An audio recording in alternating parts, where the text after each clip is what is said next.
mainly do the car, but everything else is pretty much automatic. So you're going to see an automatic launch here. Right now we're winding back right here. We have our entire tower right here as well, so you guys are going to get to see that as well. There we go, it's coming back. Takes about 15 seconds to wind itself backwards.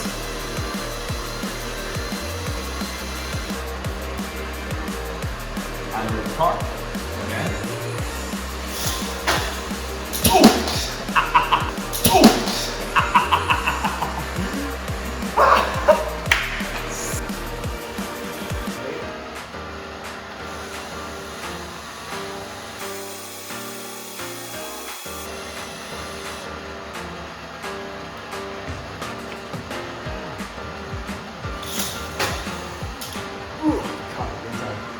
So as you just saw from the video I just showed you guys, we have the launch working.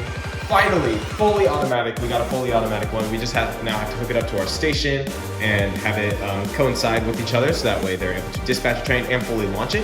And then it will launch through the tower, and we're gonna start working on track work. We also have our drop tower. As you can see by the footage I'm filming right here, we got it working very recently, and it works like a charm. So I can't wait to show you guys the rest of this roller coaster. Sorry I haven't been uploading pretty often. Obviously this was kind of a last minute upload today, but I had to show you guys this to show you what we've been working on, and I just can't wait to show you guys the rest of the coaster. So stay tuned for more updates, videos uploading every other day. You guys have a happy holidays, and this coaster is going to be finished within due time. So make sure to like and subscribe for more videos as I will keep them coming. Thank you guys, and I'll see you next time on the Coaster Crafter channel.